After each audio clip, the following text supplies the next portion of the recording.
Hello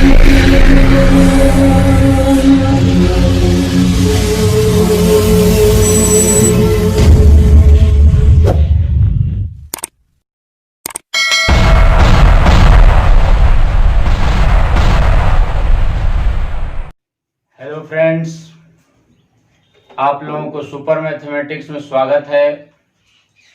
आज हम electrochemistry में सेल के बारे में देखेंगे। सेल या बैटरी देखेंगे आप। सेल या बैटरी, सेल या क्या हो, बैटरी देखेंगे। यहाँ सेल कहें या क्या कहें, बैटरी कहें, सेल या बैटरी।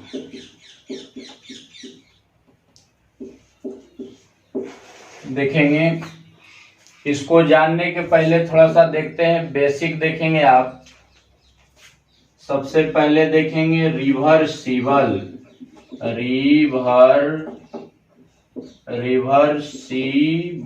रिएक्शन। रिवर्सिबल रिएक्शन यानी उत्कर्मणीय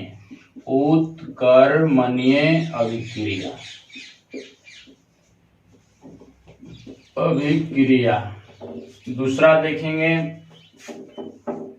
इरिवर्सिबल या इनरिवर्सिबल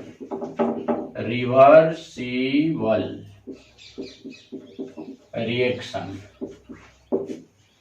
इसको कहते हैं हिंदी में अनुत्कर्मणीय अभिक्रिया। तीसरा देखेंगे बाबू ऑक्सीडेशन रिएक्शन।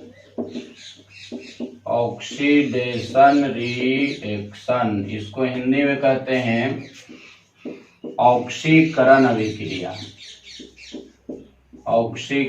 अभिक्रिया या इसको हम उपचयन अभिक्रिया भी बोल सकते हैं, उपचयन अभिक्रिया।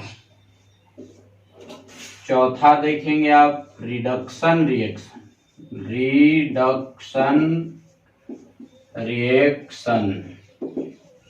रिडक्शन का हिंदी आपका होता है अवकरण अभिक्रिया या इसको हम बोल सकते हैं अपचयन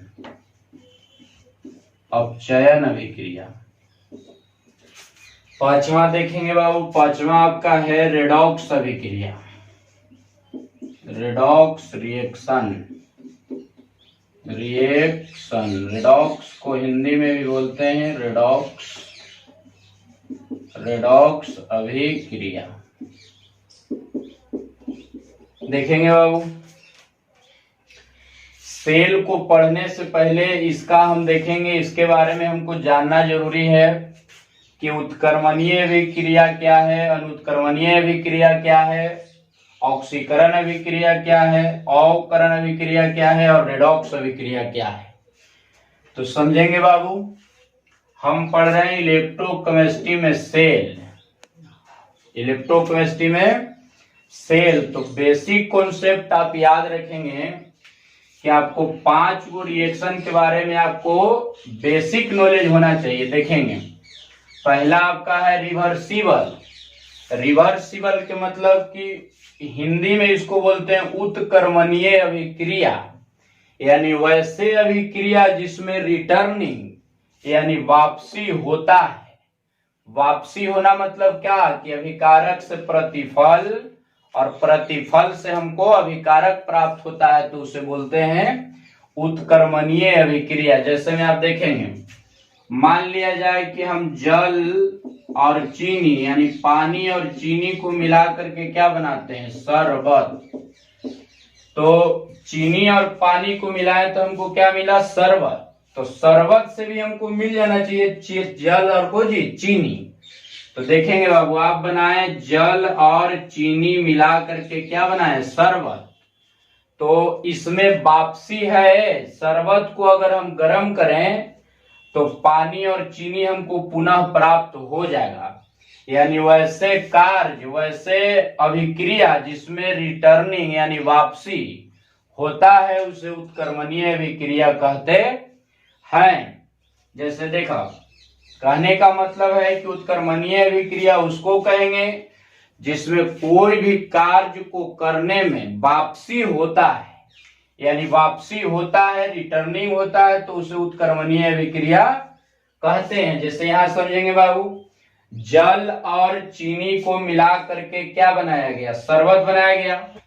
तो शरबत को अगर पुनः गर्म किया जाए तो हमको चीनी और पानी हमको प्राप्त होगा। तो यह रिएक्शन को हम बोलेंगे उत्कर्मणीय अभिक्रिया। आप शॉर्ट में समझ लेंगे, याद रखेंगे कि उत्कर्मणीय अभिक्रिया क्या है, यानी वैसे अभिक्रिया यानी वैसे कार्य जिसमें रिटर्निंग अर्थात वापसी होता है, उसे हम रिवर्सिबल रिएक्शन अर्थात उत्कर्मणीय अभिक्रिया कहते हैं।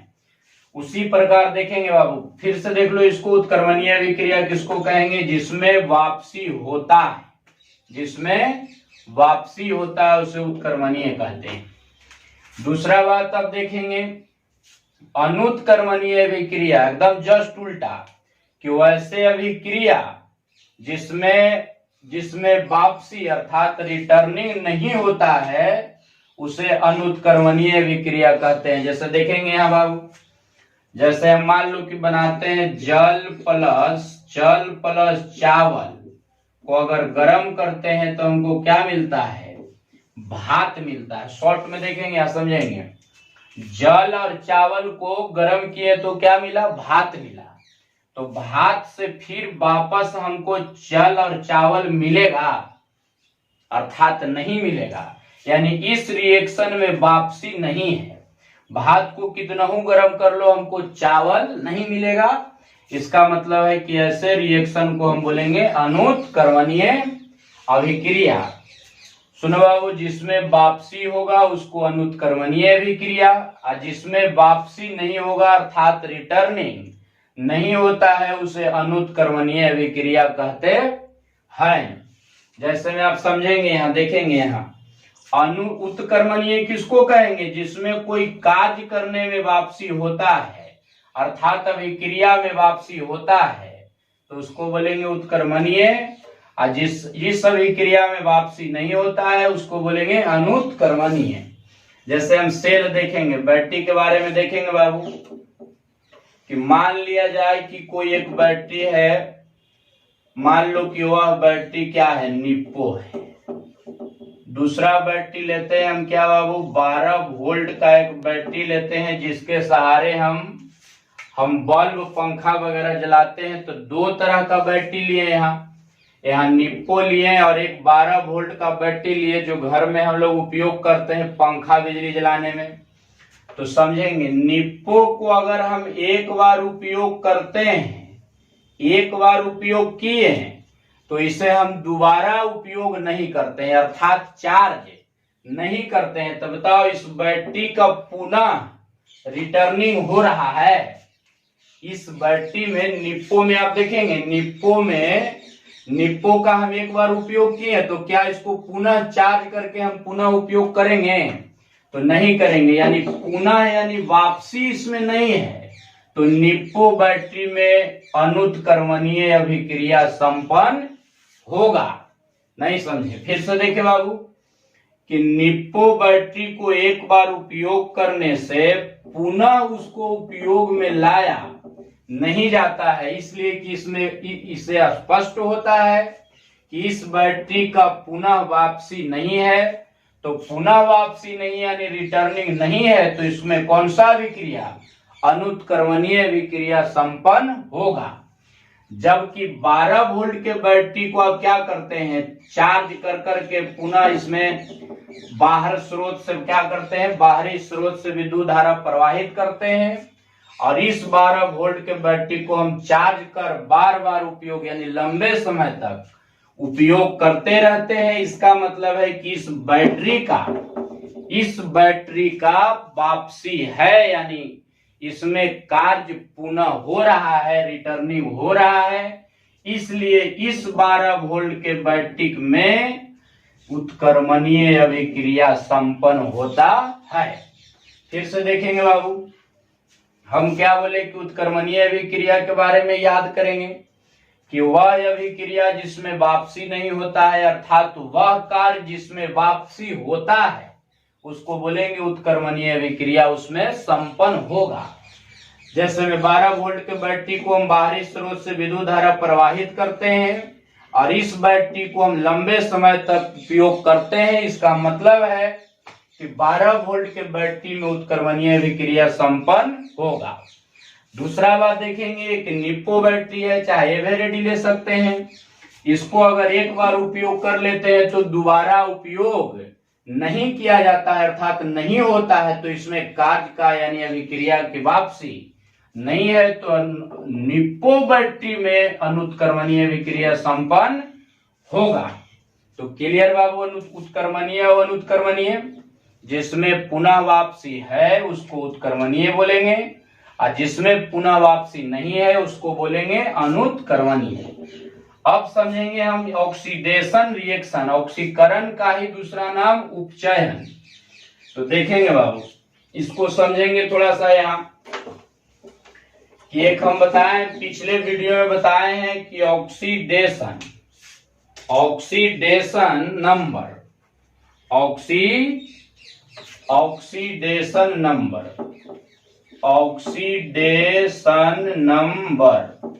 तो ऑक्सीडेशन नंबर को हम बोलते हैं ऑक्सीकरण संख्या।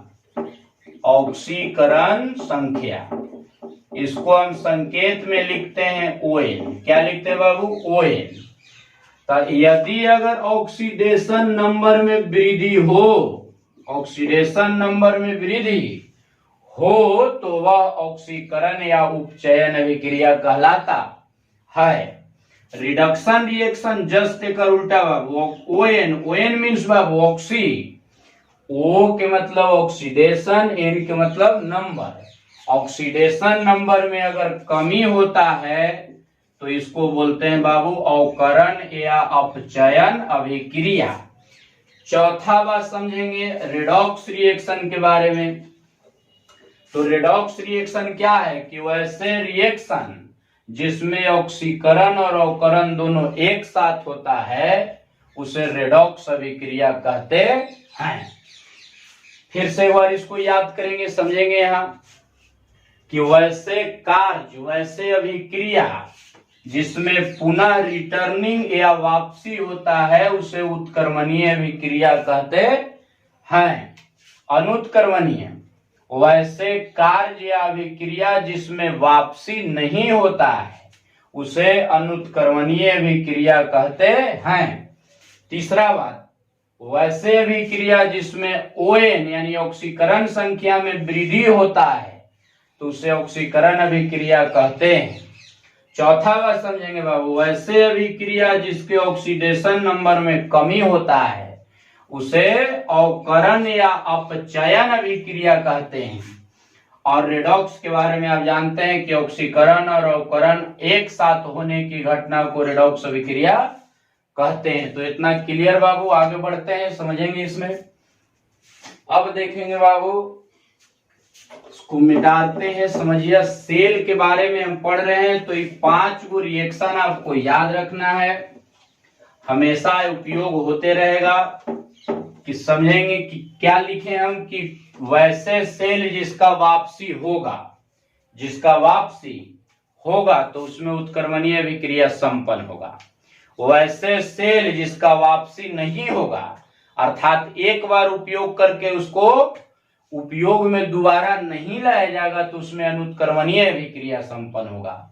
अगर ऑक्सीकरण संख्या में वृद्धि होता है तो ऑक्सीकरण अभिक्रिया कहलाता है। यदि ऑक्सीकरण संख्या में कमी होगा तो अवकरण अभिक्रिया कहलाता है। ऑक्सीकरण और अवकरण अगर एक साथ संपन्न होता है तो उसे रेडॉक्स अभिक्रिया कहते हैं। अब देखेंगे बाबू, सेल के बारे में देखेंगे। सबसे पहला बात कि सेल आपका 2 तरह के लिए, एक लिए निप्पो, हम पॉइंट समझेंगे बाबू। इसमें हम पहला पॉइंट समझेंगे, देखेंगे यहाँ, एक लिए हम निप्पो बैटरी, क्या लिए बाबू? निप्पो। और एक लिए हम 12 वोल्ट का बैटरी लिए। दोनों में आप देखेंगे एक निप्पो बैटरी है, एक आपका 12 वोल्ट का बैटरी है। निप्पो बैटरी को अगर एक बार उपयोग किया जाए तो उसको दोबारा उपयोग में लाया नहीं जाता है, अर्थात इस बैटरी का पुनः वापसी नहीं है। तो पुनः वापसी नहीं है तो इस तरह के बैटरी में अनुत्क्रमणीय अभिक्रिया संपन्न होगा, अनुत्क्रमणीय अभिक्रिया संपन्न होगा। अब देखेंगे बाबू, 12 वोल्ट का बैटरी जो होता है वो बड़ा वाला घर में जो रहता है, जिसको हम चार्ज करके पुनः यानी लंबे समय तक बल्ब पंखा वगैरह चलाते हैं, इसका मतलब है कि इसको हम बार बार चार्ज कर रहे हैं, यानी इस बैटरी का पुनः वापसी है। तो इसको बोलेंगे कि इसमें पुनः वापसी है, इसलिए इस बैटरी में अनुत्क्रमणीय अभिक्रिया संपन्न होगा। दिक्कत बाबू, बैटरी आपका दो तरह के मिलेगा। एक तरह के ऐसा बैटरी होगा जिसका एक ही बार उपयोग होगा, दोबारा उपयोग नहीं होगा, अर्थात उस बैटरी का वापसी नहीं है। तो वापसी नहीं है तो कौन अभिक्रिया? अनुत्क्रमणीय। और एक बैटरी आपका इस तरह का मिलेगा जिसको हम बार बार उपयोग कर सकते हैं, बार बार चार्ज करके उपयोग में ला सकते हैं, अर्थात उस बैटरी की वापसी है, इसलिए वैसे बैटरी में अनुत्क्रमणीय अभिक्रिया संपन्न होगा। तो देखेंगे बाबू, सेल का पॉइंट पहला समझेंगे। पहला सेल का पॉइंट देखेंगे, बैटरी आपका ईवी बैटरी है, ईवी बैटरी है, तो देखो निप्पो में अनुत्क्रमणीय है और 12 वोल्ट के बैटरी में उत्क्रमणीय बाबू, सॉरी देखेंगे यहाँ उत्क्रमणीय बाबू, दोनों में लिखा गया अनुत्क्रमणीय। देखेंगे उत्क्रमणीय 12 वोल्ट के बैटरी को हम चार्ज कर बार बार उपयोग कर रहे हैं तो इसमें वापसी है, इसलिए कौन अभिक्रिया? उत्क्रमणीय है। तो देखेंगे सेल में यानी बैटरी में दोनों रिएक्शन संपन्न होता है, अनुत्क्रमणीय भी और उत्क्रमणीय भी। तो पहला पॉइंट आपका हो गया कि सेल में, पहला पॉइंट समझेंगे बाबू कि सेल में उत्क्रमणीय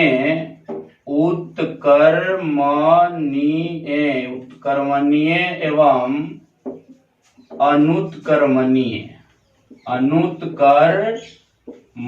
अभिक्रिया संपन्न होता है। अभिक्रिया दोनों संपन्न होता है। पहला पॉइंट आपका है कि सेल में उत्क्रमणीय एवं अनुत्क्रमणीय अभिक्रिया दोनों संपन्न होता है। दूसरा पॉइंट बाबू समझेंगे, यहाँ देखेंगे आपको केमिस्ट्री में ही तो पता है आपको कि कोई भी सेल, कोई भी बैटरी में एनोड और कैथोड, यानी कोई भी सेल में आपका एनोड और कैथोड रहता है। तो कोई इसको कहेंगे एनोड और इसको कहेंगे क्या बाबू? कैथोड। यानी सेल में एनोड और कैथोड व्यवस्थित होता है। तो एनोड इलेक्ट्रॉन का त्याग करता है जबकि कैथोड आपका इलेक्ट्रॉन ग्रहण करता है। तो देखेंगे बाबू, त्याग किया इसका मतलब है कि ऑक्सीडेशन रिएक्शन हुआ। एनोड पर कौन सा रिएक्शन? ऑक्सीडेशन। और कैथोड आपका इलेक्ट्रॉन ग्रहण किया, इसका मतलब है कि इस पर आरआर रिएक्शन यानी रिडक्शन रिएक्शन होता है। यानी कहने का मतलब कि सेल में एनोड और कैथोड व्यवस्थित होता है जिसमें एनोड इलेक्ट्रॉन का त्याग करता है, इसलिए ऑक्सीडेशन रिएक्शन संपन्न होता है, जबकि कैथोड इलेक्ट्रॉन ग्रहण करता है इसलिए रिडक्शन रिएक्शन संपन्न होता है। तो सुनेंगे बाबू कि पूरे सेल में ऑक्सीडेशन और रिडक्शन रिएक्शन दोनों एक साथ संपन्न होगा। तो क्या लिखेंगे कि सेल में ऑक्सीकरण एवं अवकरण अभिक्रिया। सेल में ऑक्सीकरण एवं अवकरण अभिक्रिया दोनों एक साथ संपन्न होता है, या लिखेंगे कि दोनों साथ साथ संपन्न होता है, दोनों साथ साथ संपन्न होता है। अब समझेंगे बाबू। अब बताओ, सेल के पहला पॉइंट हुआ कि सेल में उत्क्रमणीय एवं अनुत्क्रमणीय विक्रिया संपन्न होता है। दूसरा पॉइंट कि सेल में एनोड और कैथोड व्यवस्थित होता है, तो एनोड इलेक्ट्रॉन का त्याग करता है जबकि कैथोड इलेक्ट्रॉन ग्रहण करता है। तो इलेक्ट्रॉन त्याग रहा है इसका मतलब ऑक्सीकरण अभिक्रिया, ग्रहण कर रहा है इसका मतलब अवकरण अभिक्रिया। अब समझेंगे बाबू सेल में तीसरा पॉइंट समझेंगे कि सेल में ऑक्सीकरण और अवकरण दोनों अभिक्रिया संपन्न हो रहा है। इसका अर्थ यह हुआ कि सेल में रेडॉक्स अभिक्रिया, रेडॉक्स अभिक्रिया होता है, रेडॉक्स अभिक्रिया होता है। क्यों? क्योंकि एक सेल में OR और R दोनों हो रहा है, इसलिए हम बोलेंगे कि सेल में रेडॉक्स अभिक्रिया होता है। अब रहा बात कि रेडॉक्स अभिक्रिया किसको दर्शाता है, तो उत्क्रमणीय और अनुत्क्रमणीय अभिक्रिया को दर्शाता है। सेल में रेडॉक्स अभिक्रिया होता है जो मैंने को रेडॉक्स अभिक्रिया उत्क्रमणीय और अनुत्क्रमणीय अभिक्रिया को दर्शाता है। तीन गो पॉइंट याद करें बाबू कि सेल का पहला पॉइंट है कि सेल में उत्क्रमणीय और अनुत्क्रमणीय अभिक्रिया संपन्न होता है। सेल में एनोड और कैथोड व्यवस्थित होने के कारण इसमें ऑक्सीकरण और अवकरण अभिक्रिया दोनों साथ साथ संपन्न होता है। तीसरा पॉइंट कि सेल में रेडॉक्स अभिक्रिया होता है। तीन पॉइंट आप याद करें तो फिर आगे बाबू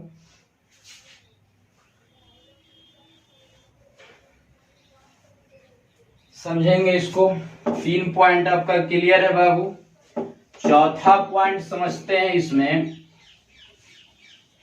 सेल का पॉइंट समझ रहे हैं, देखेंगे यहाँ पहला पॉइंट हम समझें कि कोई निप्पो बैटरी है, कोई 12 वोल्ट की बैटरी है, तो कोई बैटरी एक ही बार उपयोग होगा तो एक बार होगा तो उसमें अनुत्क्रमणीय अभिक्रिया। अगर कोई बैटरी को बार बार उपयोग करते हैं, बार बार चार्ज कर उपयोग करते हैं तो उसमें उत्क्रमणीय अभिक्रिया।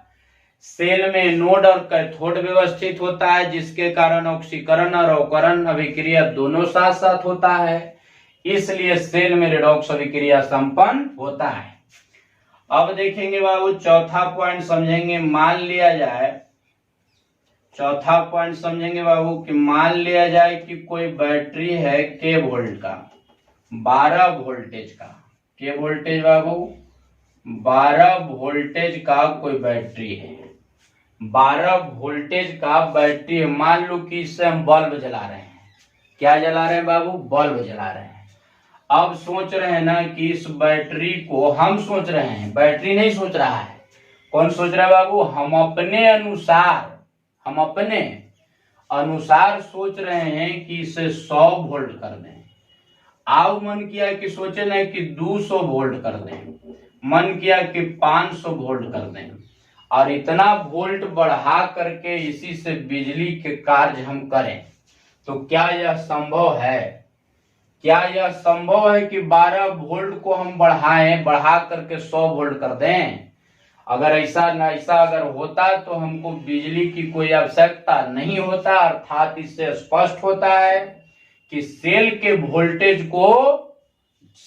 वोल्टेज में कोई बदलाव नहीं किया जा सकता है।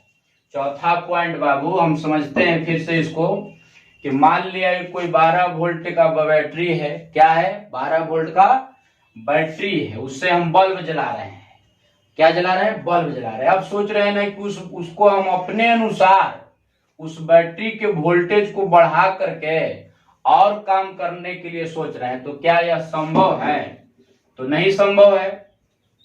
अर्थात कह सकते हैं कि सेल के वोल्टेज में कोई ज्यादा बदलाव नहीं किया जा सकता है। तो चौथा पॉइंट आप यह लिखेंगे बाबू कि सेल के वोल्टेज में चौथा पॉइंट समझेंगे कि सेल के वोल्टेज में कोई ज्यादा बदलाव यानी बदलाव नहीं किया जा सकता है, समझेंगे बाबू। यहाँ हम बोले कि बैटरी के वोल्टेज को बढ़ा करके हम उपयोग में लाना चाहें तो ऐसा संभव नहीं है। उसी को हम पॉइंट में लिखें कि सेल के वोल्टेज में कोई ज्यादा बदलाव नहीं किया जा सकता है। पांचवा पॉइंट समझेंगे बाबू। आपको पता है कि कोई सेल में घोल डाला हुआ रहता है, घोल CuSO4 चाहे ZnSO4 का घोल रहता है और उसमें एनोड और कैथोड व्यवस्थित होता है, जिसको Zn और कॉपर कहते हैं। तो बताओ, घोल और पदार्थ आपस में मिलकर रासायनिक ऊर्जा का निर्माण करता है। कौन ऊर्जा बाबू? बैटरी का घोल और पदार्थ मिलकर किस ऊर्जा का? रासायनिक ऊर्जा का निर्माण करता है। अगर यह बैटरी में हम तार को तार से ऐसे जोड़ें तो यहाँ पर बल्ब जलना शुरू होता है। इसका मतलब हुआ कि यह विद्युत ऊर्जा में परिवर्तित हो गया। देखेंगे बाबू, आप 12 वोल्ट के बैटरी को आप चार्ज करते हैं तो उसमें जो पानी है वो खौलता है। खौलने पर वह उस बैटरी में कौन सा ऊर्जा का निर्माण होता है, कौन सा ऊर्जा संचित होता है? तो कौन बाबू? रासायनिक ऊर्जा। अगर बैटरी से हम तार जोड़ करके बल्ब जलाते हैं तो हम उस ऊर्जा को यानी अर्थात रासायनिक ऊर्जा से हम बदल रहे हैं कौन ऊर्जा में? विद्युत ऊर्जा में। यानी सेल का मुख्य कार्य यही हुआ कि रासायनिक ऊर्जा से यह रासायनिक ऊर्जा को विद्युत ऊर्जा में बदलने वाला व्यवस्था को क्या बोलते हैं? सेल बोलते हैं। तो पांचवा पॉइंट लिखेंगे बाबू। पांचवा पॉइंट लिखेंगे क्या? कि सेल में रासायनिक ऊर्जा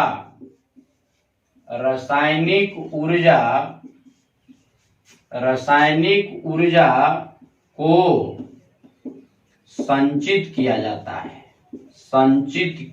जाता है। चलो बाबू, 5 पॉइंट आपका सेल के बारे में हो गया। पहला पॉइंट समझेंगे कि बैटरी आप 2 प्रकार के मान लो कि हम लिए, वो निप्पो है, वो 12 वोल्ट के बैटरी। तो निप्पो में क्या होता है कि उसको एक बार उपयोग किए दोबारा उपयोग में नहीं लाते हैं। इसका मतलब है कि उस बैटरी का वापसी नहीं है तो उस बैटरी में अनुत्क्रमणीय अभिक्रिया संपन्न होगा। अगर 12 वोल्ट में अगर किया जाए तो इसका मतलब है कि उसको बार बार उपयोग किया जाता है। इसका अर्थ यह हुआ कि उस बैटरी की वापसी है अर्थात उत्क्रमणीय अभिक्रिया संपन्न होगा। तो पहला पॉइंट सुनेंगे बाबू, सेल का पॉइंट समझेंगे। पहला पॉइंट लिखे कि इस सेल में यानी सेल या बैटरी में उत्क्रमणीय तथा अनुत्क्रमणीय अभिक्रिया होती है। दूसरा पॉइंट कि सेल में एनोड और कैथोड व्यवस्थित होने के कारण सेल में ऑक्सीकरण और अवकरण दोनों अभिक्रिया साथ साथ होता है। इसलिए तीसरा पॉइंट, इस सेल में रेडॉक्स अभिक्रिया होता है। चौथा पॉइंट कि अगर मान लिया जाए कि 12 वोल्ट के बैटरी से हम बल्ब वगैरह जला रहे हैं तो उस वोल्टेज को हम बढ़ा करके और कार्य को करना चाहें तो यह संभव नहीं है। इसलिए सेल के वोल्टेज में कोई ज्यादा बदलाव नहीं किया जा सकता है। चौथा पॉइंट कि सेल में जिंक का एनोड, कॉपर का कैथोड यानी पदार्थ धातु है, जिंक का कौन? कॉपर। और सेल में एक घोल होता है ZnSO4 चाहे CuSO4। तो पदार्थ और घोल मिलकर रासायनिक ऊर्जा संचित करता है। देखा यहाँ लिखे 5वां पॉइंट कि सेल में रासायनिक ऊर्जा को संचित किया जाता है और यह रासायनिक ऊर्जा के सहारे हम बल्ब को जलाते हैं, पंखा को जलाते हैं, तो उस स्थिति में विद्युत ऊर्जा कार्य करता है। तो इसको उतारे बाबू, तो आगे बढ़ते हैं।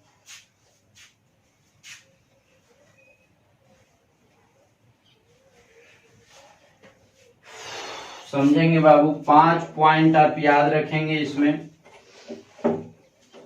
अब देखेंगे सेल क्या है, सेल के बारे में देखते हैं कि सेल किसे कहते हैं या बैटरी किसे कहते हैं। सेल को परिभाषित करें, सेल को वर्णन करें, या बैटरी किसे कहते हैं, देखेंगे बाबू। सेल क्या है, सेल या बैटरी। बैटरी तो देखेंगे बाबू, यहां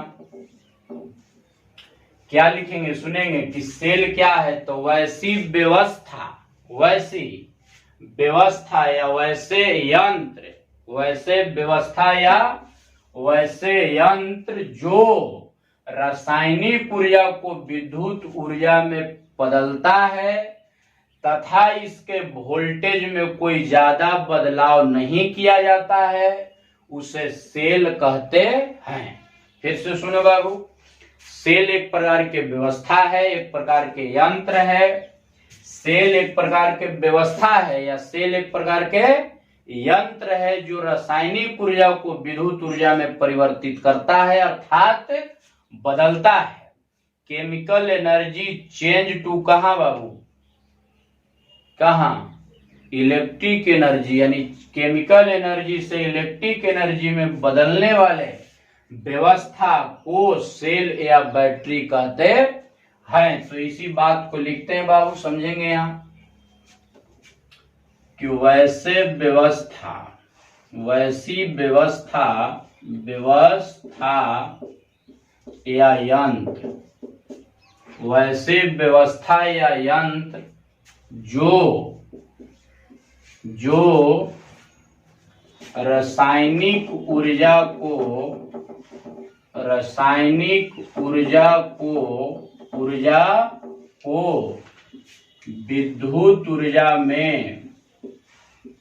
विद्युत ऊर्जा में बदलता है तथा वैसी व्यवस्था या यंत्र जो रासायनिक ऊर्जा को विद्युत ऊर्जा में बदलता है तथा इसके वोल्टेज में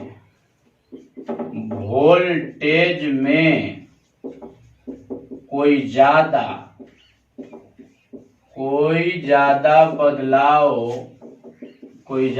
बदलाव नहीं किया जा सकता है, नहीं किया जाता है, कोई ज्यादा बदलाव नहीं किया जाता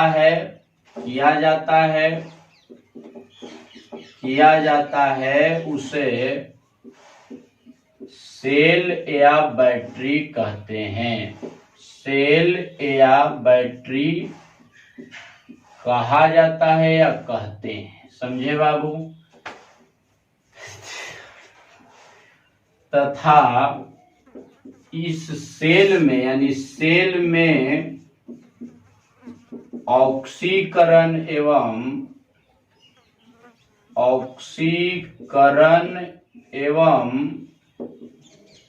अवकरण अभिक्रिया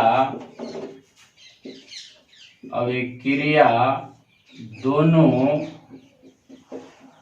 साथ साथ होती है, जिसे रेडॉक्स अभिक्रिया कहते हैं। रेडॉक्स अभिक्रिया कहते हैं।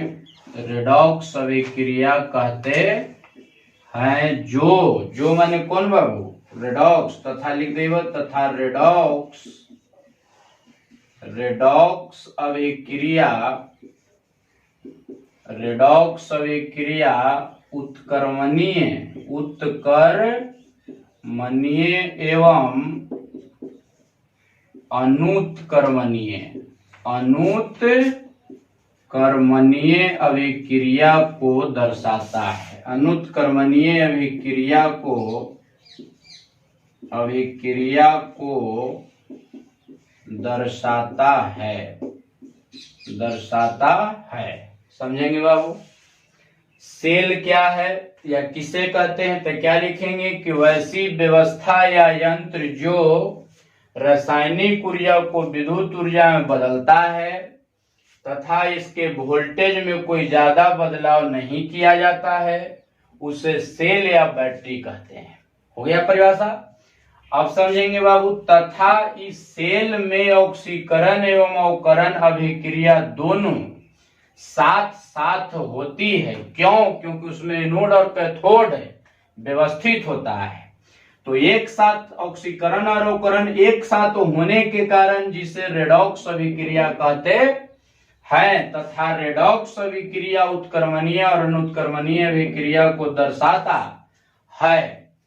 इसको उतारे बाबू, तो फिर आगे पढ़ते हैं। इसमें हम चलेंगे बाबू, देखेंगे इसको। सेल एक प्रकार की व्यवस्था है जो रासायनिक ऊर्जा को विद्युत ऊर्जा में बदलता है तथा इसके वोल्टेज में कोई ज्यादा बदलाव नहीं किया जाता है, उसे सेल कहते हैं। तथा इसमें ऑक्सीकरण एवं अवकरण दोनों अभिक्रिया साथ साथ होता है, जिसके कारण इसे रेडॉक्स अभिक्रिया कहते हैं। रेडॉक्स अभिक्रिया उत्कर्मणीय और अनुत्कर्मणीय अभिक्रिया को दर्शाता है।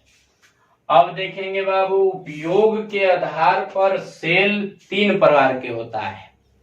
उपयोग के आधार पर सेल 3 प्रकार के होता है। तो लिखेंगे बाबू कि उपयोग के आधार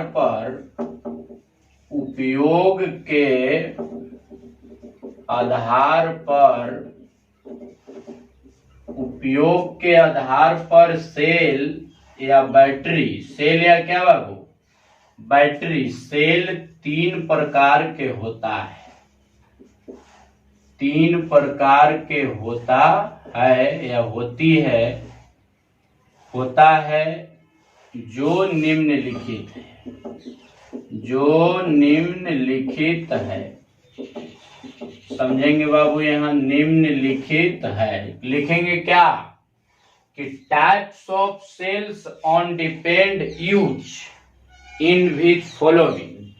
यानी कहने का मतलब क्या कि यूज के आधार पर, यानी प्रयोग के आधार पर, उपयोग के आधार पर सेल को 3 वर्गों में बांटा गया है। 3 वर्गों में बांटा गया है जो इस प्रकार है।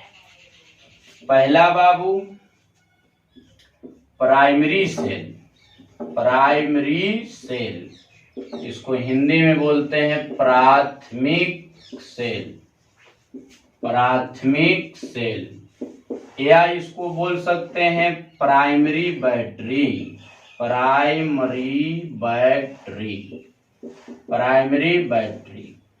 यानी प्राथमिक बैटरी। दोनों एक ही चीज है बाबू। प्राथमिक सेल कहें चाहे प्राथमिक बैटरी कहें। दूसरा बाबू, दूसरा आपका है सेकेंडरी सेल, यानी द्वितीयक सेल, या इसको बोलेंगे हम सेकेंडरी बैटरी, यानी द्वितीयक बैटरी।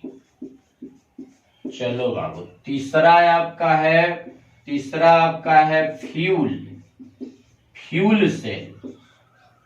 सेल माने ईंधन सेल। चलो आपका केप पहला सुनो बाबू। उपयोग के आधार पर बैटरी को 3 वर्गों में बांटा गया है, सेल को 3 वर्गों में बांटा गया। पहला प्राइमरी सेल यानी प्राथमिक सेल या प्राइमरी बैटरी यानी प्राथमिक बैटरी। दूसरा सेकेंडरी सेल यानी द्वितीयक सेल को हो, चाहे सेकेंडरी बैटरी यानी द्वितीयक बैटरी को। और तीसरा आपका है फ्यूल सेल। चलो बाबू इसको नोट करें तो फिर आगे बढ़ते हैं। समझेंगे बाबू। उपयोग के आधार पर बैटरी के प्रकार के बाबू 3 प्रकार के। पहला हो गया आपका प्राइमरी, दूसरा हो गया सेकेंडरी, तीसरा हो गया फ्यूल। अब एक एक करके देखते हैं इसमें हम कि प्राइमरी सेल किसे कहते हैं। पहला देखते हैं बाबू कि प्राथमिक सेल क्या है। तो देखेंगे यहां प्राइमरी सेल, यानी हिंदी में इसको क्या बोलेंगे बाबू हम, प्राथमिक सेल या इसको बोल सकते हैं प्राइमरी बैटरी यानी प्राथमिक बैटरी। तो देखेंगे बाबू, सबसे पहले इसका उदाहरण समझेंगे। प्राइमरी सेल का उदाहरण है पहला शुष्क सेल या इसी को हम बोल सकते हैं क्या बाबू, सूखा सेल। शुष्क माने सूखा।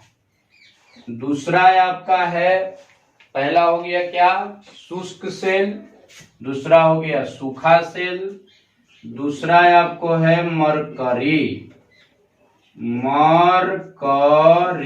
सेल चाहे मरकरी सेल या मरकरी बैटरी। और तीसरा आपका हो गया डेनियल सेल।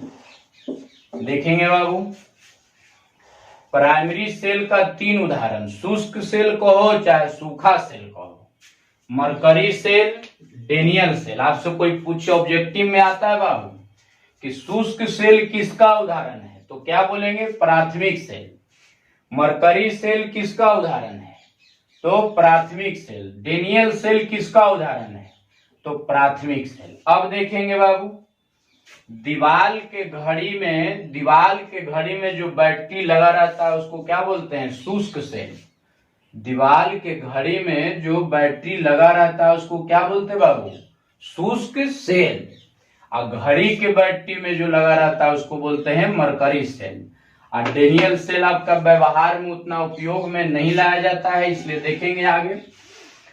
देखेंगे बाबू, समझेंगे। मान लो कि हमको एक बैटरी है जिसका नाम है निप्पो, जिसका नाम है क्या बाबू, निप्पो या एवरेडी। तो निप्पो बैटरी को एक बार उपयोग करते हैं, दोबारा उपयोग में लाया नहीं जाता है, अर्थात इस बैटरी का वापसी नहीं है। तो इसका मतलब है कि प्राथमिक सेल का भी वापसी नहीं होगा। क्यों? क्योंकि शुष्क सेल का उदाहरण है कौन, निप्पो बैटरी। तो निप्पो बैटरी शुष्क सेल का उदाहरण है, तो शुष्क सेल किसका उदाहरण है, प्राथमिक सेल का। तो निप्पो बैटरी को एक बार उपयोग करने से दोबारा उपयोग में लाया नहीं जाता है, इसका मतलब है कि इस बैटरी की वापसी नहीं है, अर्थात एक बार उपयोग करके फेंक दिया जाता है। इसलिए इस प्राथमिक सेल में अनुत्क्रमणीय विक्रिया संपन्न होगा। तो परिभाषा समझेंगे बाबू कि वैसे सेल जिसे बाहरी स्रोत द्वारा विद्युत धारा प्रवाहित करने पर दोबारा उपयोग में लाया नहीं जाता है, उसे प्राथमिक सेल कहते हैं। यानी कहने का मतलब कि उसे पुनः चार्ज कर उपयोग में नहीं लाया जाता है, उसे प्राथमिक सेल कहते हैं। अब सुनेंगे बाबू, तो इस बैटरी की वापसी नहीं है, इसलिए इसमें होगा अनुत्क्रमणीय अभिक्रिया संपन्न होता है। यानी कहेगा कि बताओ प्राथमिक सेल में अभिक्रिया संपन्न होता है, तो क्या बोलेंगे, अनुत्क्रमणीय अभिक्रिया संपन्न होता है। अब सुनो बाबू, अनुत्क्रमणीय अभिक्रिया संपन्न हो रहा है, तो क्या इस बैटरी का वापसी है, तो नहीं है। इसलिए कौन अभिक्रिया, अनुत्क्रमणीय अभिक्रिया। इसलिए इस सेल में एक बार रेडॉक्स रिएक्शन संपन्न होगा। तो इस बात को लिखते हैं बाबू, पहले एग्जाम्पल आप उतार लें इसको।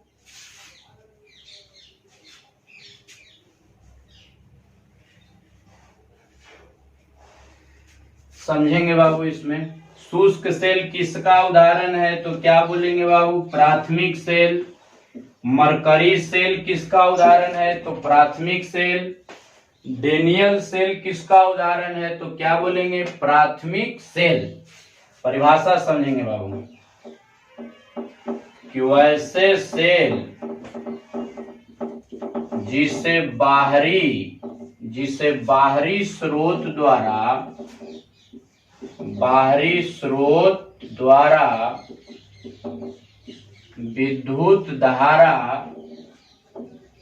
विद्युत धारा प्रवाहित समझेंगे बाबू कि वैसे सेल जिसे बाहरी स्रोत द्वारा विद्युत धारा प्रवाहित कर पुनः उपयोग या दोबारा उपयोग में नहीं लाया जाता है। दोबारा उपयोग नहीं किया जाता है। दोबारा उपयोग नहीं किया जाता है उसे प्राथमिक सेल या प्राथमिक बैटरी कहते हैं। प्राथमिक सेल कहते हैं, इसे प्राथमिक बैटरी भी कहा जाता है। प्राथमिक बैटरी भी कहा जाता है। दिक्कत बाबू क्या समझे कि वैसे सेल जिसे बाहरी स्रोत द्वारा विद्युत धारा प्रवाहित कर दोबारा उपयोग नहीं किया जाता है, यानी एक बार जो बैटरी जलाया उसको पुनः निकाल के चार्ज नहीं करेंगे, उसे हम क्या बोलेंगे, प्राथमिक सेल कहते हैं। अब सुनेंगे बाबू, सुनेंगे। अतः इसमें बताओ बाबू, बैटरी का वापसी है, कार्य का वापसी है तो नहीं है। तो अतः इस सेल में अनुत्क्रमणीय अभिक्रिया संपन्न होता है तथा एक बार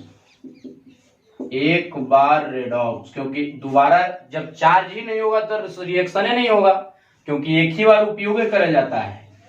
एक बार रेडॉक्स अभिक्रिया संपन्न होगा। क्लियर बाबू। या आप ऐसे भी इसको बोल सकते हैं कि वैसे सेल जिसे दोबारा चार्ज कर उपयोग में नहीं लाया जाता है, दोबारा चार्ज कर उपयोग में नहीं लाया जाता है, उसे प्राथमिक बैटरी या प्राथमिक सेल कहते हैं। फिर से सुनो बाबू, शॉर्ट में लिखना चाहेंगे तो कैसे लिखेंगे कि वैसे सेल जिसे दोबारा चार्ज कर उपयोग में नहीं लाया जाता है, वैसे सेल जिसे दोबारा चार्ज कर उपयोग में नहीं लाया जाता है, उसे क्या बोलते हैं, प्राथमिक सेल बोलते हैं। नहीं तो फिर ऐसे लिखेंगे कि वैसे सेल जिसे बाहरी स्रोत द्वारा विद्युत धारा प्रवाहित कर यानी चार्ज कर दोबारा उपयोग नहीं किया जाता, उसे प्राथमिक सेल कहते हैं। इसे प्राथमिक बैटरी भी कहा जाता है। अतः इस सेल में अनुत्क्रमणीय इसलिए कि वापसी नहीं है, अनुत्क्रमणीय अभिक्रिया संपन्न होता है तथा एक बार रेडॉक्स अभिक्रिया संपन्न होता है। जैसे में आप एग्जाम्पल इसका लिख लेंगे बाबू। पहला आपका हो गया शुष्क सेल या इसको बोल सकते हैं सूखा सेल। दूसरा एग्जाम्पल लिख लेंगे बाबू मरकरी सेल। दूसरा एग्जाम्पल आपका हो गया मरकरी सेल। तीसरा आपका एग्जाम्पल हो गया डेनियल सेल। क्लियर बाबू। अब आप इसमें 4 बात याद रखेंगे। के बाद 4 बात। पहला बात याद रखेंगे कि प्राथमिक सेल को दोबारा चार्ज कर उपयोग नहीं किया जाता है। पहला बात, प्राथमिक सेल को दोबारा चार्ज कर उपयोग नहीं किया जाता है। पहला पॉइंट प्राथमिक सेल के बारे में समझेंगे ना। कि प्राथमिक सेल को दोबारा चार्ज कर उपयोग नहीं किया जाता है। दूसरा पॉइंट, इस सेल का पुनः वापसी नहीं होता है, यानी रिटर्निंग नहीं है। इसलिए तीसरा पॉइंट कि इसमें अनुत्क्रमणीय अभिक्रिया संपन्न होता है। चौथा बात कि इसमें एक बार रेडॉक्स अभिक्रिया संपन्न होता है। पांचवा बात, इस शुष्क सेल या सूखा सेल या मरकरी सेल, डेनियल सेल प्राथमिक सेल का उदाहरण है। तो इसको नोट करें बाबू, तो आगे बढ़ते हैं।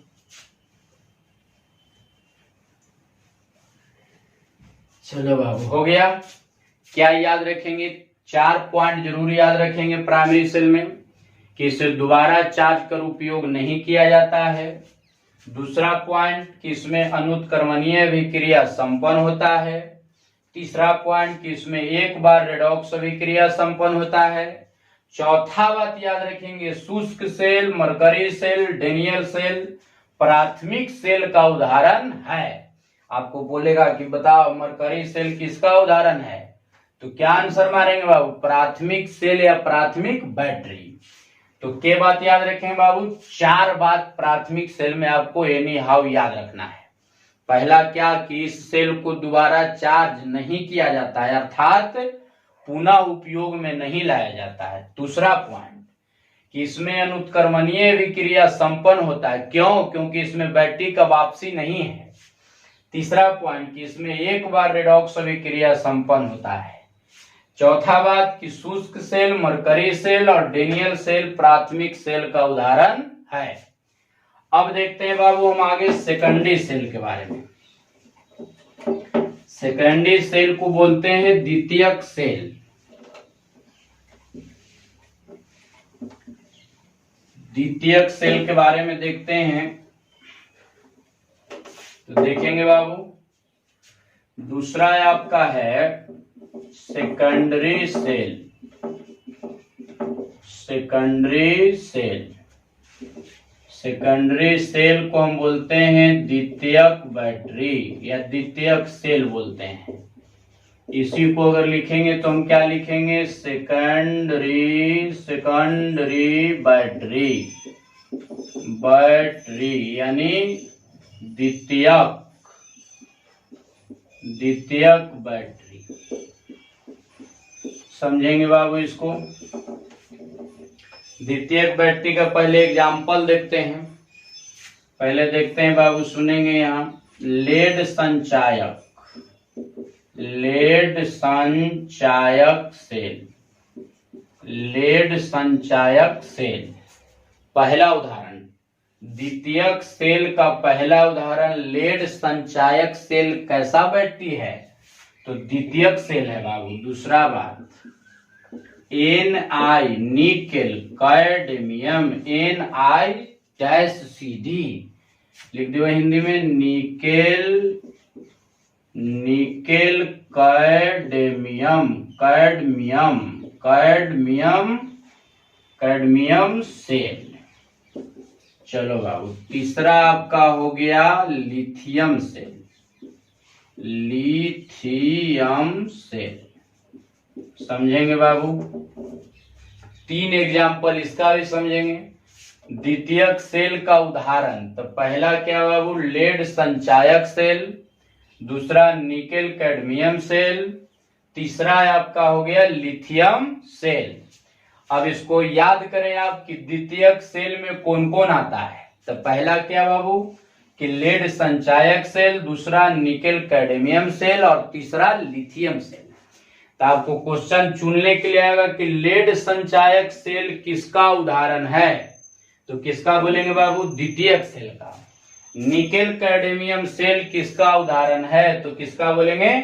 द्वितीयक सेल का। लिथियम सेल किसका उदाहरण है, तो द्वितीयक सेल का। अब समझेंगे परिभाषा बाबू कि घर में जो यूज करते हैं ना बाबू, 12 वोल्ट 13 वोल्ट 12 वोल्ट के बैटरी, 12 वोल्ट के जो बैटरी या वोल्टेज का जो यूज करते हैं पंखा वगैरह चलाने में, वो आपका सेकेंडरी सेल है। वो आपका क्या है? सेकेंडरी सेल है। और घड़ी और दीवार के घड़ी सब में जो यूज करते हैं वह आपका प्राथमिक सेल। तो लेड संचायक सेल आपका देखेंगे, मान लो कि 12 वोल्ट के बैटरी है, तो इसको क्या हम बार बार चार्ज करके उपयोग करते हैं? चार्ज करके उपयोग करते हैं, तो हाँ करते हैं। तो इसको लंबे समय तक हम उपयोग करते हैं, अर्थात इस बैटरी की वापसी है, तो बताओ इस बैटरी की वापसी है तो इसमें उत्क्रमणीय अभिक्रिया संपन्न होगा। क्यों? क्योंकि इस बैटरी का पुनः वापसी है, अर्थात रिटर्निंग है, क्योंकि 12 वोल्ट के बैटरी को हम बार बार चार्ज कर उसे उपयोग में लाते हैं, इसलिए इस बैटरी की वापसी है। तो वापसी होने के कारण इसमें उत्क्रमणीय अभिक्रिया संपन्न होगा। आगे उतारो बाबू, तो इसको लिखते हैं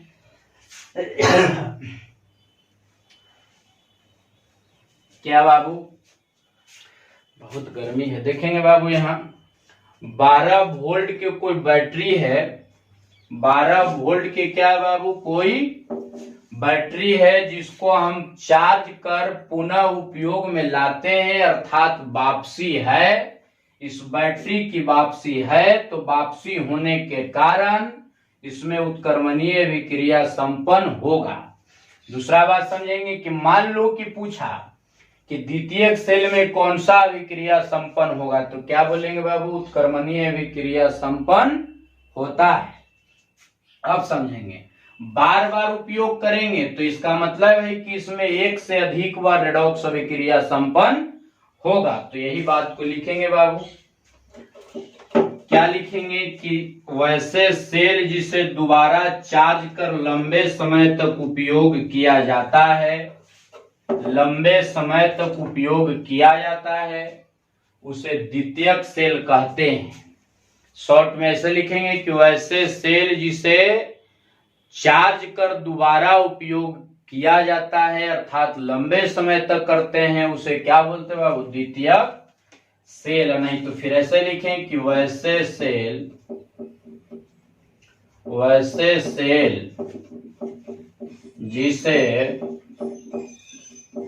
जिसे बाहरी स्रोत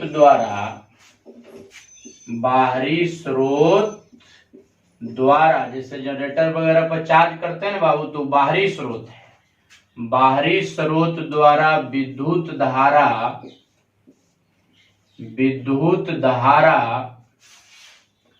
प्रवाहित कर लंबे समय तक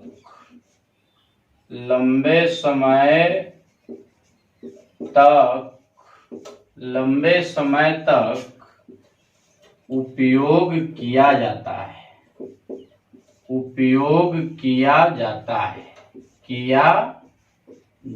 है। देखेंगे बाबू, वैसे सेल जिसे बाहरी स्रोत द्वारा विद्युत धारा प्रवाहित कर लंबे समय तक उपयोग किया जाता है, या इसको ऐसे भी लिखेंगे कि वैसे सेल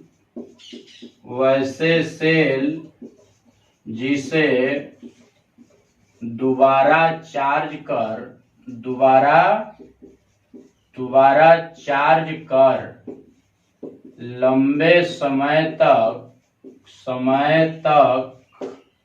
लंबे समय तक उपयोग किया जाता है, उसे द्वितीयक सेल कहते हैं।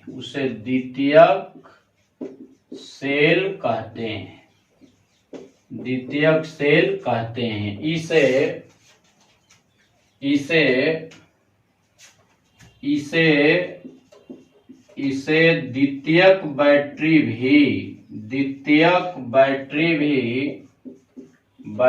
भी कहा जाता है।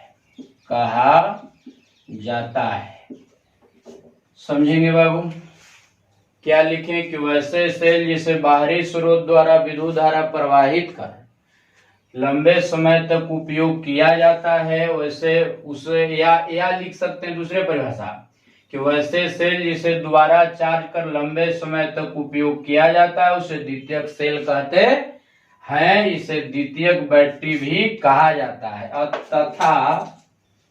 तथा बाबू तथा इसमें उत्क्रमणीय अभिक्रिया संपन्न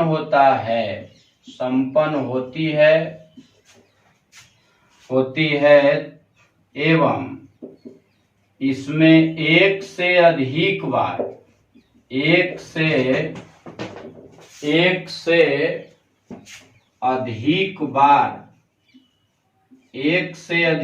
यानी जे बार हम चार्ज करेंगे, एक से अधिक बार रेडॉक्स अभिक्रिया संपन्न होगा। हो गया बाबू।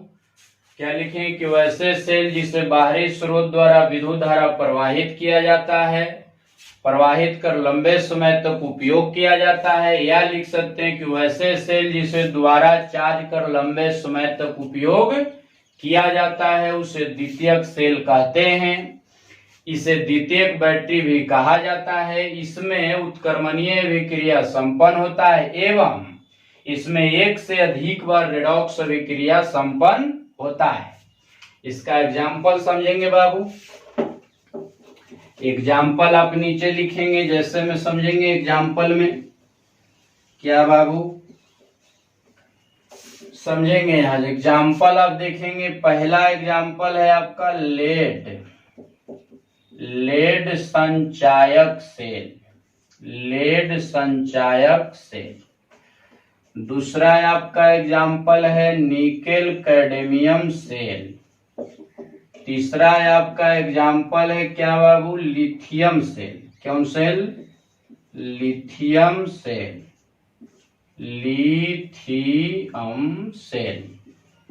अब आपको क्वेश्चन रहेगा कि बताओ लेड संचायक सेल किसका उदाहरण है? तो किसका बोलेंगे बाबू? द्वितीयक सेल का। क्या बताओ? निकेल कैडमियम सेल उदाहरण है किसका? तो द्वितीयक सेल का। लिथियम सेल तो किसका बाबू? तो द्वितीयक सेल में 4 पॉइंट आप याद रखेंगे। पहला पॉइंट कि इसे दोबारा चार्ज कर लंबे समय तक उपयोग किया जाता है। पहला पॉइंट द्वितीयक सेल को आप याद रखना है क्या कि जो लंबे समय तक उपयोग किया जाता है उसे क्या बोलते हैं? द्वितीयक सेल। दूसरा पॉइंट यानी इस सेल में बैटरी की वापसी है, इसलिए इसमें उत्क्रमणीय अभिक्रिया संपन्न होगा। इसे बार बार चार्ज किया जाता है, इसलिए इसमें एक से अधिक बार रेडॉक्स अभिक्रिया संपन्न होगा। तीसरा बात कि इसमें लेड संचायक सेल इसका उदाहरण है, निकेल कैडमियम सेल इसका उदाहरण है, लिथियम सेल इसका उदाहरण है। तो द्वितीयक सेल आपका हो गया बाबू। अब आगे बढ़ते हैं, इसमें देखते हैं, समझेंगे। यहाँ अब आपका देखेंगे डिफरेंट देखेंगे, दोनों में आप क्या लिखेंगे? प्राथमिक सेल और द्वितीयक सेल में अंतर क्या लिखेंगे? दोनों में अगर मान लो कि फर्क पूछे कि दोनों में फर्क बताओ यानी डिफरेंट बताओ, तो प्राथमिक सेल और द्वितीयक सेल में आप फर्क क्या लिखेंगे? क्या लिखेंगे बाबू कि इसे दोबारा चार्ज कर उपयोग नहीं किया जाता है। पहला बार समझेंगे, इसे दोबारा चार्ज कर उपयोग नहीं किया जाता है। एने बाबू इसे दोबारा चार्ज कर उपयोग किया जाता है। इसमें आना, इसमें अनुत्क्रमणीय अभिक्रिया संपन्न होता है। इन्हें क्या लिखेंगे बाबू कि इसमें उत्क्रमणीय अभिक्रिया संपन्न होता है।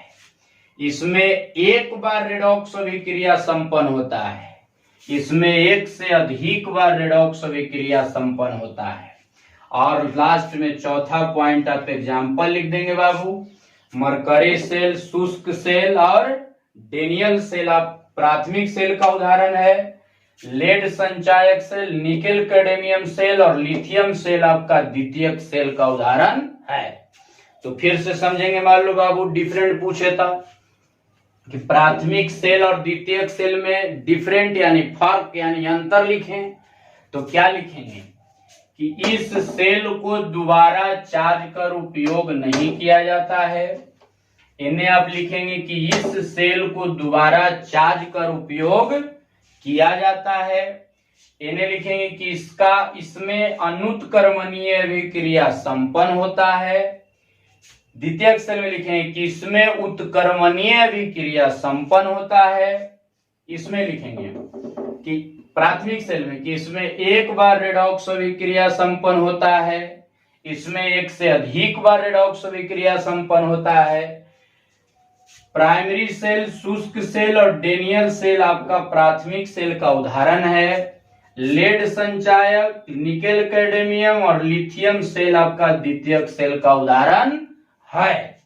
लास्ट आपका एक सेल रह गया ईंधन सेल, देखेंगे बाबू। ईंधन सेल के बारे में समझेंगे। आपको फ्यूल सेल के बारे में देखना है। फ्यूल सेल देखेंगे बाबू, फ्यूल सेल क्या है। फिर से देखिए, फ्यूल सेल देखेंगे। फ्यूल सेल बाबू,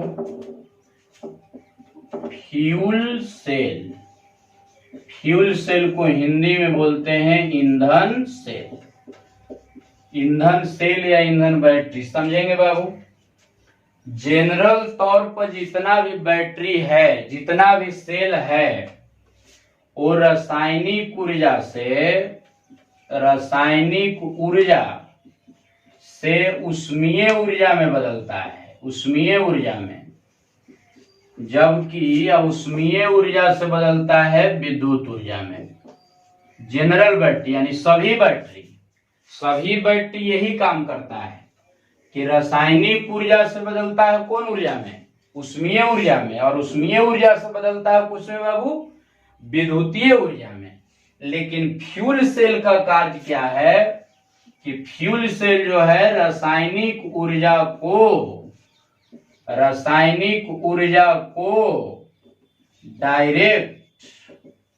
डायरेक्ट माने क्या बाबू, प्रत्यक्ष। डायरेक्ट माने प्रत्यक्ष, डायरेक्ट आपको बदलता है विद्युत ऊर्जा में। बाकी सब जितना भी बैटरी है वो सब रासायनिक ऊर्जा से बदलता है उष्मीय ऊर्जा में, और उष्मीय ऊर्जा से बदलता है विद्युतीय ऊर्जा में। लेकिन फ्यूल सेल जो है रासायनिक ऊर्जा को प्रत्यक्ष रूप से सीधे यानी डायरेक्ट आपको बदलता है विद्युत ऊर्जा में, उसे फ्यूल सेल कहते हैं। इसका एग्जांपल समझेंगे बाबू। H2O2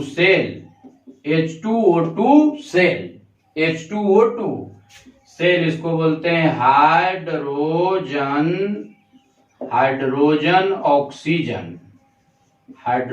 oxygen cell. देखेंगे बाबू, पहला बात फ्यूल सेल के बारे में परिभाषा क्या लिखेंगे कि वैसे सेल जो रासायनिक ऊर्जा को प्रत्यक्ष रूप से विद्युत ऊर्जा में बदलता है उसे ईंधन सेल कहते हैं, जिसका एग्जाम्पल H2O2 यानी हाइड्रोजन ऑक्सीजन सेल। मान लो कि पूछ दिया कि बताओ ईंधन सेल के एग्जाम्पल दो, तो क्या बोलेंगे, H2O2 सेल। दूसरा बात बाबू, इसका उपयोग समझेंगे। उपयोग है कि अंतरिक्ष अन्वेषण यानी अंतरिक्ष में रिसर्च करने में इस ईंधन का उपयोग किया जाता है, जो रॉकेट में प्रणोदक का कार्य करता है। तो क्या लिखेंगे बाबू इसको हम कि वैसे सेल जो रासायनिक ऊर्जा को प्रत्यक्ष रूप से विद्युत ऊर्जा में बदलता है उसे ईंधन सेल कहते हैं, तथा इस सेल का उपयोग अंतरिक्ष अन्वेषण में किया जाता है, जैसे में H2O2 सेल। अब देखेंगे बाबू, इसी बात को लिखते हैं 3 बात। इसमें 3 बात आपको याद रखना है कि यह सेल रासायनिक ऊर्जा को डायरेक्ट विद्युत ऊर्जा में बदलता है, दूसरा बात कि इसका उपयोग अंतरिक्ष अन्वेषण में किया जाता है। H2O2 सेल ईंधन सेल का उदाहरण है। अब इसको लिखते हैं बाबू, समझेंगे यहाँ, देखेंगे यहाँ बाबू। हम पढ़ रहे हैं इलेक्ट्रोकेमिस्ट्री में सेल, फिजिकल पार्ट का तीसरा चैप्टर इलेक्ट्रोकेमिस्ट्री का। इलेक्ट्रोकेमिस्ट्री में हम पढ़ रहे हैं बाबू सेल के बारे में, यानी बैटरी के बारे में। तो हम लिखेंगे कि फ्यूल सेल क्या है। फ्यूल सेल क्या है, यानी ईंधन सेल क्या है। ईंधन सेल क्या है, उदाहरण सहित वर्णन करें। तो क्या लिखेंगे बाबू कि वैसे सेल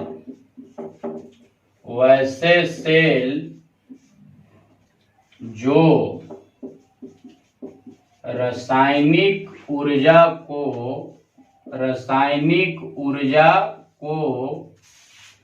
प्रत्यक्ष यानी डायरेक्ट बाबू, डायरेक्ट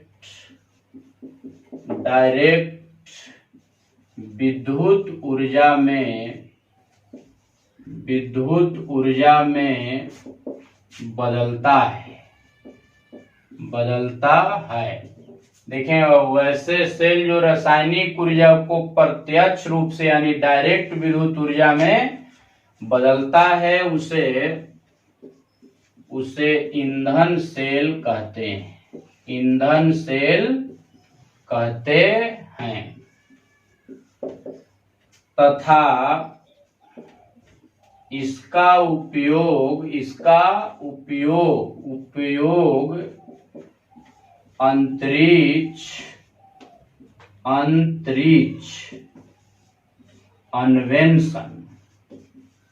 अन्वेषण में किया जाता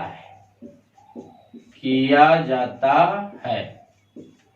जैसे में एग्जाम्पल बाबू H2O2 सेल, यानी इसको पढ़ेंगे हम हाइड्रोजन ऑक्सीजन सेल। लो बाबू इसको नोट करो, तो फिर आगे बढ़ते हैं इसमें।